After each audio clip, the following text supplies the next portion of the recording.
Hi, everybody. It's Jaiya Victoria. How are you today? This is the Spiritual in the City podcast, and we're finally back with a really cool new guest.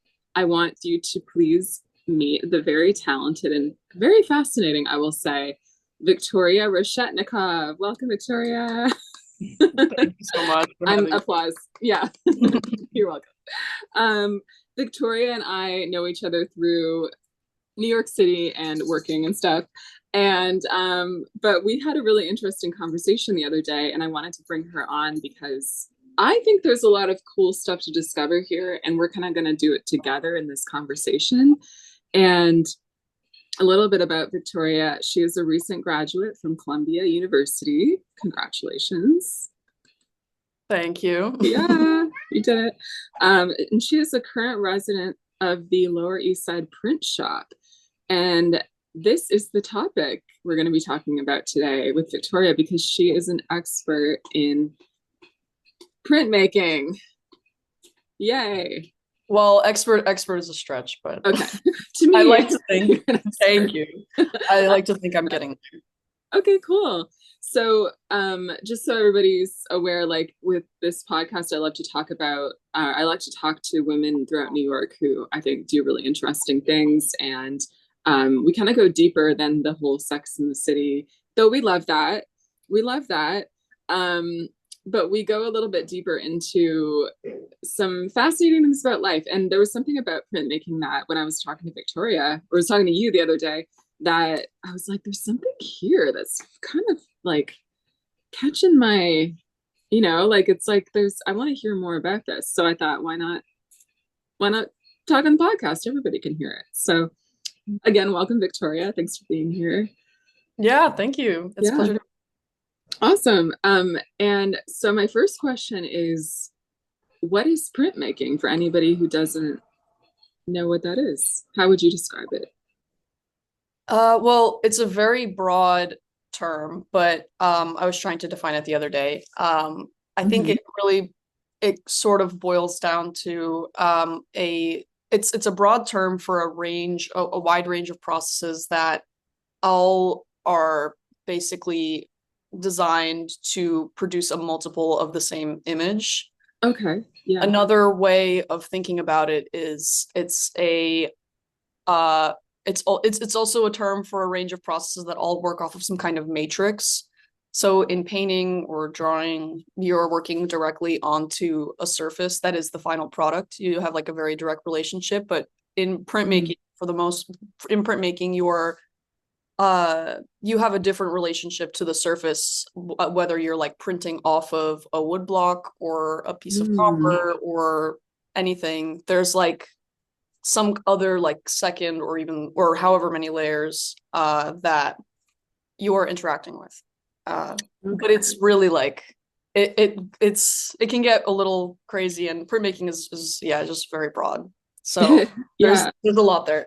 Yeah, it sounds almost like philosophical, like the layers and the different materials. So you don't just print on paper, is what you're saying. You print on like there are layers to the process, and you can do it on different mediums.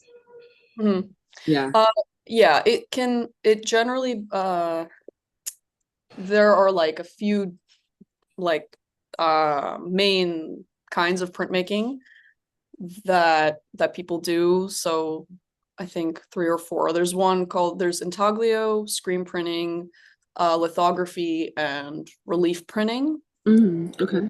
4, and they are all different. Like they're different. So intaglio is usually it's an engraving method, usually done on copper or some kind of metal, where you etch an image with different kinds of acids into your matrix, which is in intaglio a piece of metal, and then you print off of that. Wow. Screen printing which is what I mostly specialize in. It's a much more commercial method, using like a screen, which is just a mesh that's stretched over some kind of frame, and then using that as a stencil to push ink through onto paper. Wow. Anything. And then lithography is a much more involved very traditional printmaking process like intaglio, where you print off of stone Wow. Okay. with like a selection with like some different grease pencils, and you can do some other crazy stuff. I'm not very familiar with litho, but because it's very hard to get access to spaces that still teach it because it's very involved and laborious. Okay.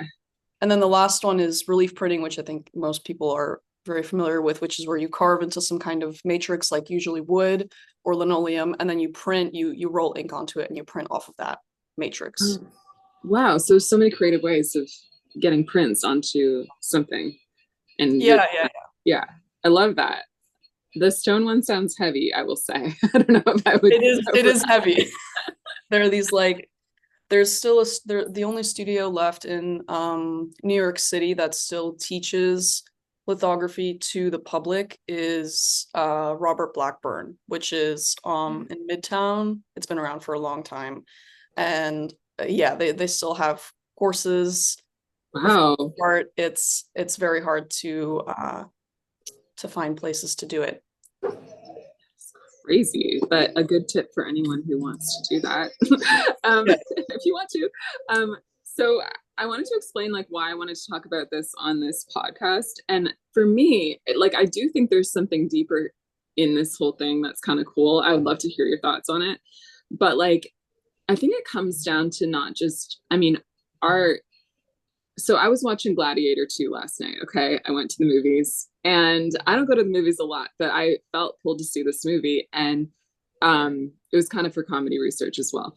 But one thing that struck me is that the structures like the Colosseum that was there then or in those times is still there right now.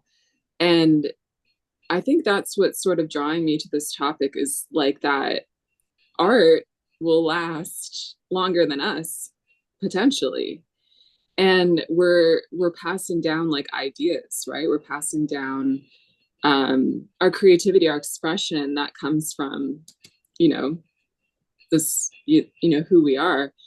And I was even getting out of the subway looking at the Empire State Building and I thought the same thing, like that, I mean, probably will be here longer than me. We don't know, hopefully. But like, do you feel that at all when you're creating and like coming up with different things to say through what you're creating? Do you ever think about sort of the lasting, like, is there something kind of magical about that? Or do you feel that ever? I will say it's like basically the only thing I think about Really? in my own Wow. in like the process of art making and just in my practice and the Wow. ideas I'm developing through my work. And I said this to you when we had the conversation the other day, but um, art making and what a lot of people don't realize about the process is that whenever anyone creates something, you're engaging with a huge lineage of other Right. artists and makers before you. Uh, Oh, so and cool. Yeah. you're still in conversation with those people whether or not you realize it. But in the case of printmaking, it's much more clear and vivid because your printmaking is very collaborative. That's a big thing that draws me to it. You're usually in some kind of community print studio where you are in the room with other people while you're all working, and there's naturally going to be conversation and you're going to meet people that way. And to learn the process of printmaking, need to you need to learn it from someone else. Whereas in the case Oh, of painting, you kind of can figure it out on your own. Of course, people yeah. go for it and everything, but with Yeah. printmaking, it's such a process heavy thing that you need to glean information from other people that are more knowledgeable than you. And so you are constantly like very actively in conversation with other people in the printmaking process and while you're printmaking. And that's yeah, that's it's very present in I think everything Mm. I do. But in terms of my actual practice, I do a lot with architecture. I'm thinking a lot about architecture and monuments and how structures can hold memory. Yeah. I just did a research project on the 1964 World's Fair that happened in Queens Right. Yeah. because I grew up there and there was that was part of what drew me to it. But in the You remember that and no, I'm kidding. yeah, yeah, I was there Nice. when it happened. Good old days. Um, Okay. I have like basically no direct connection to the fair. I think my stepdad went when he was like a baby and he was being pushed around in a stroller, but I'm from like a Cool. and so no one really knew that it was even the park where the fair happened had a fair in it until I Oh, started wow. the research project. Um, That's cool. but in the park still, it's where the fair happened. It's now called Flushing Meadow Park. It's like one of the biggest parks in the city. Oh, wow. Okay. You still see the build some of the structures from the fair have been left. Some of them have been used more practically, like the Queen's Museum building used to be a fair building, but there are some structures that are left because when the fair ended, it kind of ended with a financial deficit, so they didn't have enough money to develop the park after the fair ended. So there are some buildings in that park that never really got used, particularly the New York State Pavilion building, which I think a lot of people are familiar with it from Men in Black. It's like those UFO looking structures. If you've seen the first one, I gotta go see that. I love Men in Black. Yeah. yeah, it was part. The end of the movie was filmed in that park, and so that Amazing. building with the UFO looking observation towers, their observation towers, Oh, is wow. still standing in the park, completely unused, basically like slowly degrading. And there are a few other instances in the park like that. With there are these like empty fountain pools that stretch through the north side of the park. And the Unisphere, which was built, it's this like central monument that was used as like a logo for the fair. It's in the center of the park.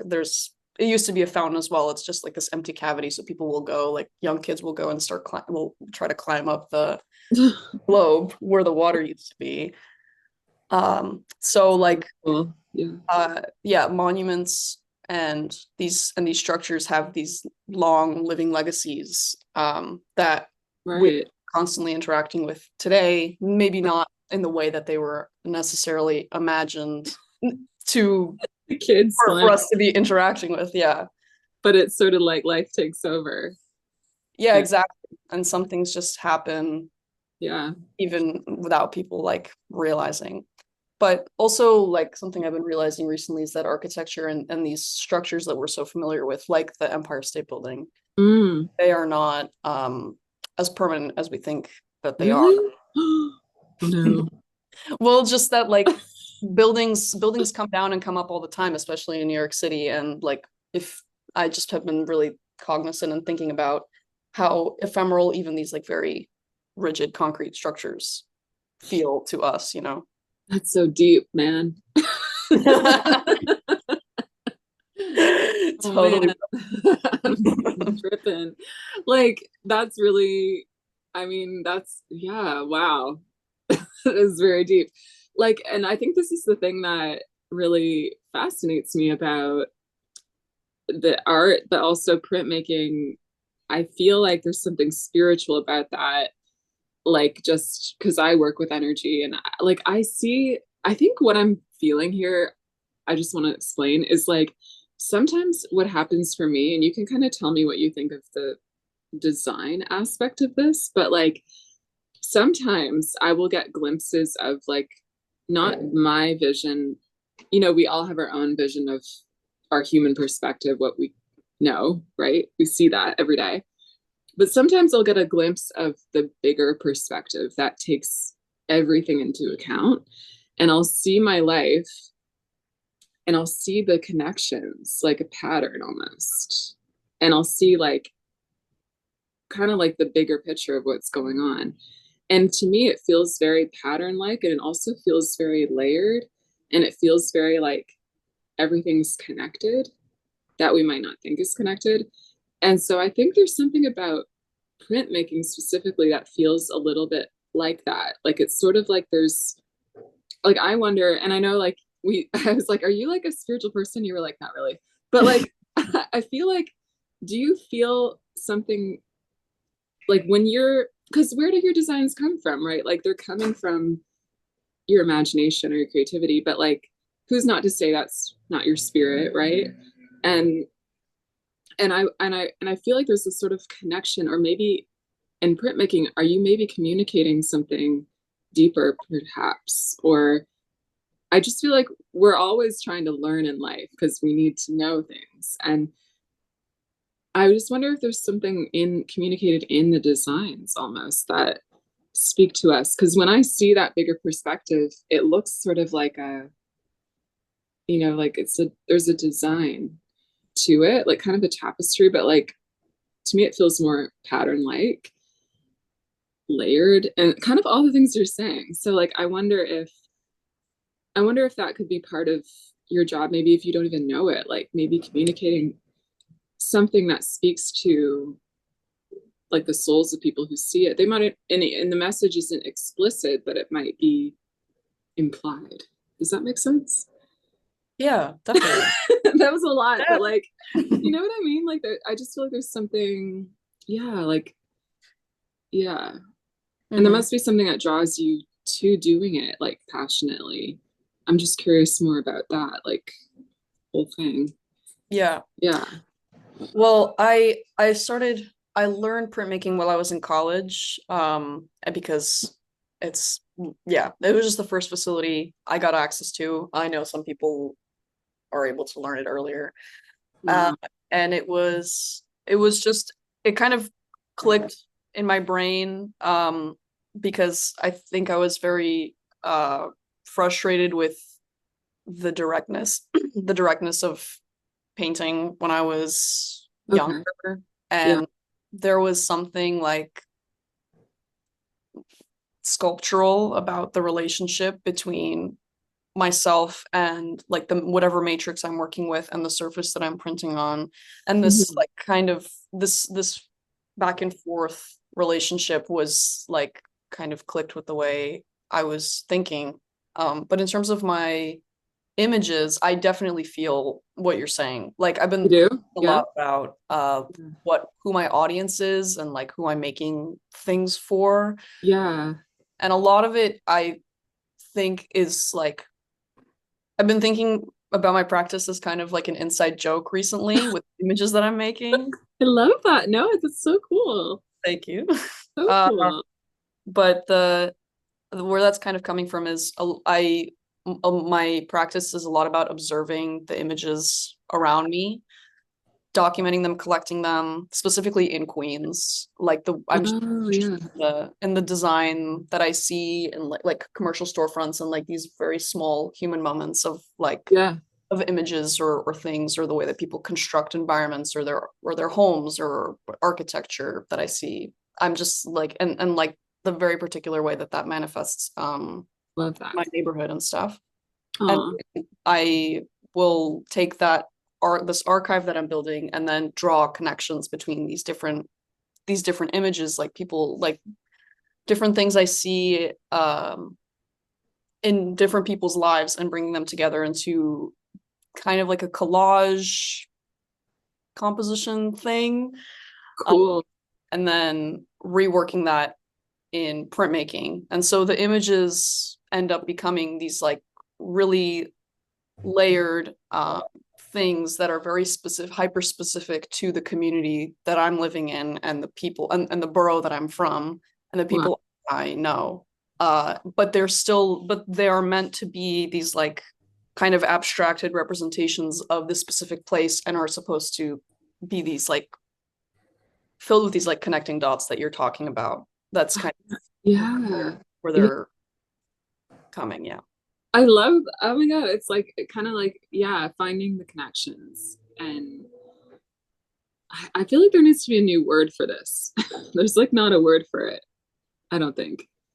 It's like, but it's like translating, connecting, translating, because like reality is created, like what I teach with my work, it's created through our energy. Like what's in our energy shows up in our world. So it's interesting that you're finding manifest connections in the world, because that means that we are individually connected. Like, why would we be manifesting Like, why would people be doing things and you can connect them? There must be a connection between us then, right?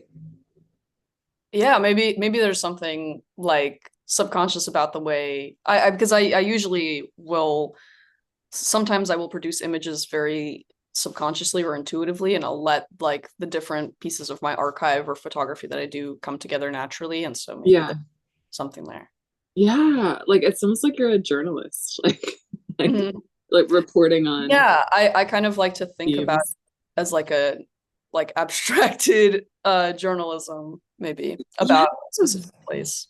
Yeah. And on the lighter side, like do you ever just like do you love thinking deeply about these things or do you just or sometimes you like I just want to make a print of a flower? I think I'm too serious. You're into all Yeah, the I love commentary. to I love to really think about my images and where they're coming from, and how they come together. Yeah. Have you ever had any like deep realizations from this thinking or this reporting or creating? Like, do you ever get like epiphanies about life? Yeah, I've been thinking recently.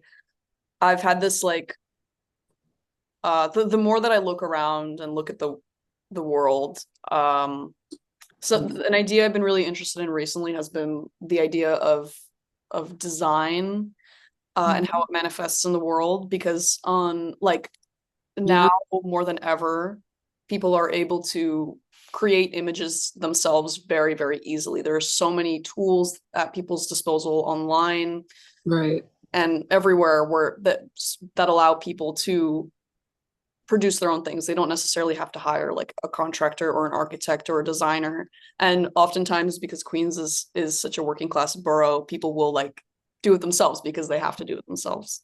Yeah. So the things that the design that comes out of that process, where people will like people have so much access to these tools, is often like kind of like I've been trying to find the best word for it, but it's like a almost de-skilled like vernacular design that isn't like doesn't follow any principles that you learn in school or anything. They're just like these very real, pure, or very, very raw images, that just come from people that are making stuff.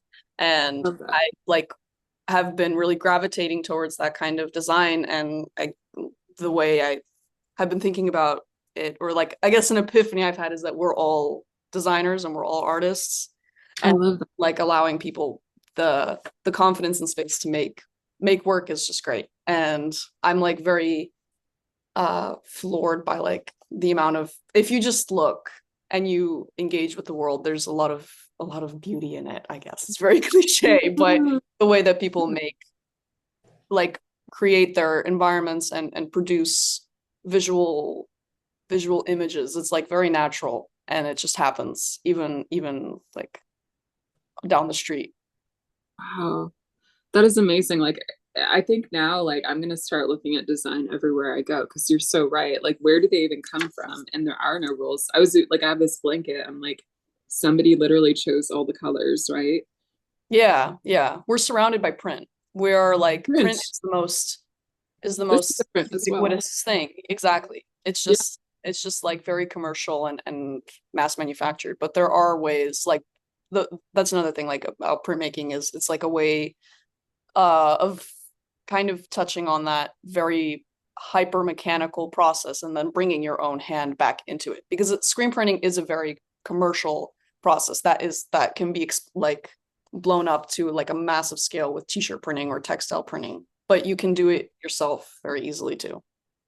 Is this something that we would have to go take a class in, or like how would one do printing? Like, Well, you learn it from, like I said, you have to learn it from someone else. That's oh, you have to learn it, right? the best way to do it. You Yeah. can look it up online and you can teach it to yourself with books and stuff, but the best way is to find a teacher. Mhm. But there are a lot of there are quite a few print shops in the city that I can plug for people to look Sure. too, like Robert Blackburn. Yeah. Um, Lower East Side Print Shop, which is where I'm a resident right now, they do public classes that you can take. Oh, cool. Wow. Uh, the Manhattan Graphic Center also has courses, and you can get studio access to all three of these print shops yourself. And then I think another one is the Center for Book Arts, which also does some printmaking and some bookbinding, like bookmaking specific courses. Mm. And then there are a bunch of printmaking programs like at colleges around the city. I'm sure that you can take classes at Hunter. You don't even have to enroll in the program, maybe. But I'm less sure about that. Like Hunter, Columbia, which is where I learned. There are a lot of places. You just kind of have to know where to look. They're very hard to find on your own. Okay, so So we need I advice. hope this is a good resource Yeah, for totally. yeah. Yeah. And like I'm curious, like, I mean, it obviously sounds fun, but do you think there's something healing about it?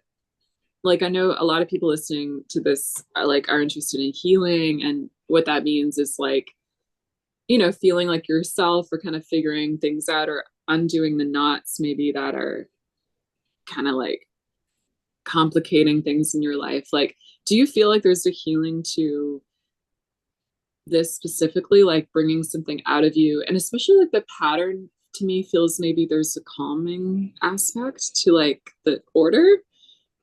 Like, Mhm. do you feel like there's a healing? This could be like something healing for people, or do you ever feel that? I mean, I think all art making has the potential for healing. Wow.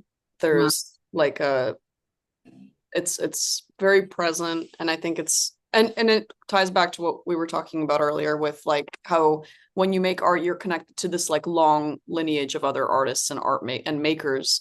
Yeah. I do feel there's like a comfort in that where you are like you become very small in your process when you think about it that way, and there's something like comforting about being part, like thinking about yourself as like you're just making prints, and that's all. Like Yeah. it's not that serious, It's and not that serious.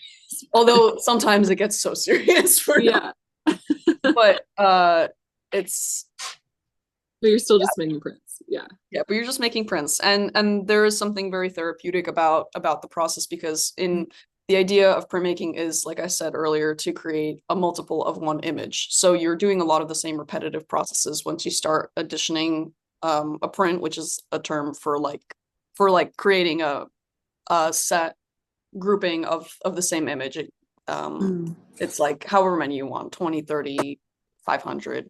But once you start that process, it's extremely like repetitive, and for me it becomes very therapeutic.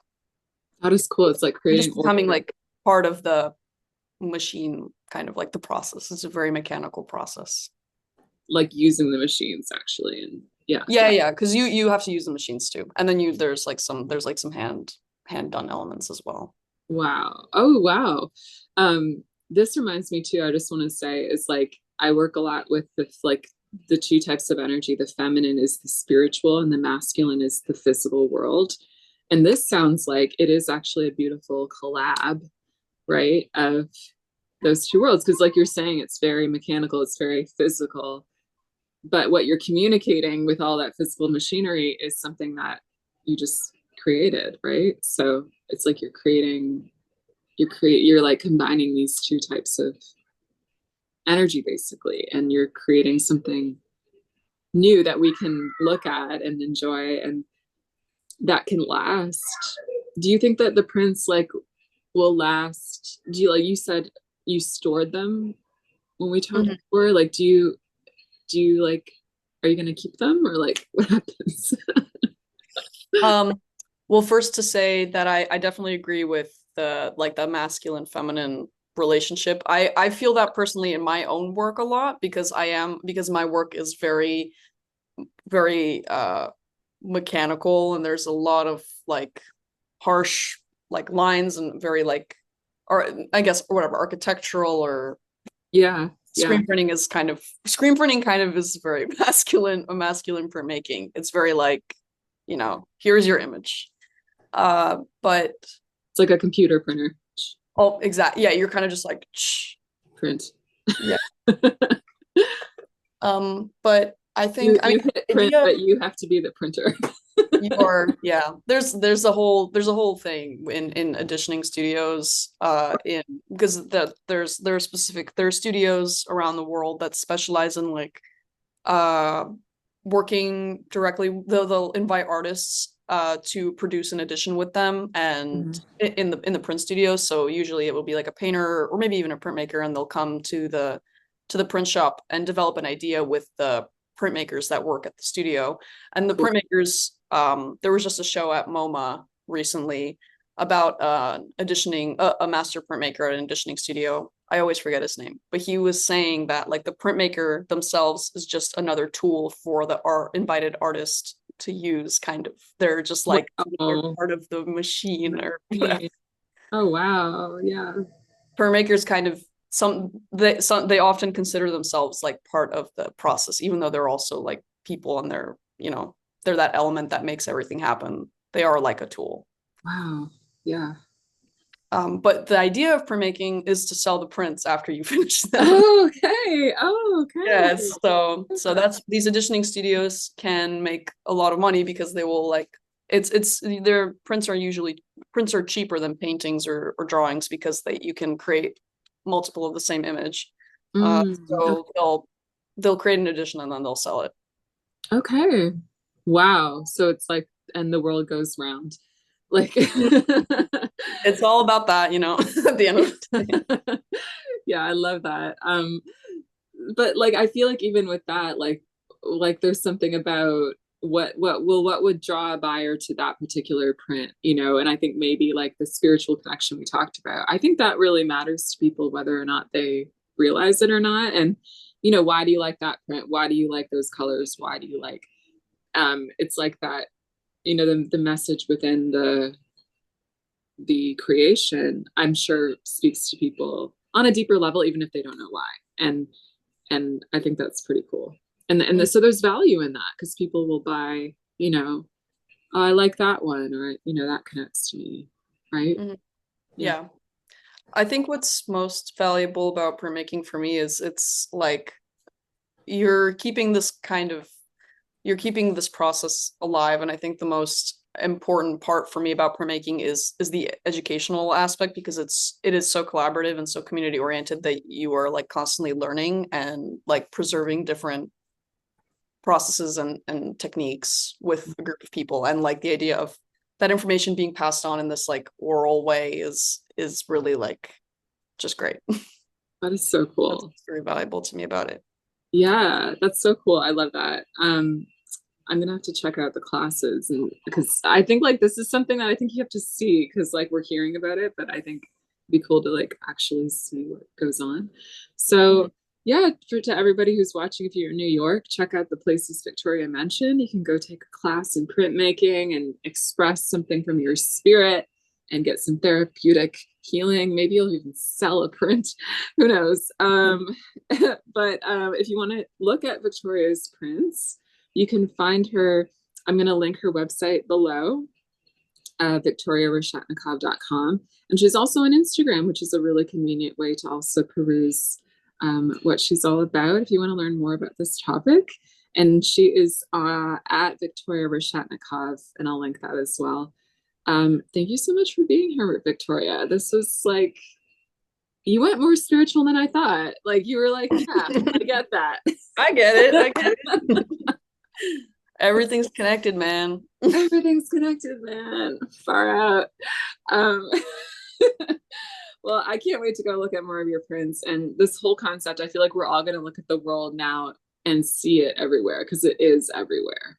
And, now you got to meet one of the people, who is in that world of design and what speaks to us and what we see around us.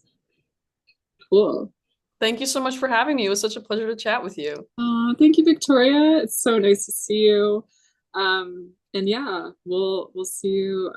I'll see you around the city. We'll see Yes, each I other all will the see. time. I'll see you Saturday. I'll see you Saturday. Okay. Thanks so much. Yeah, have a great Bye.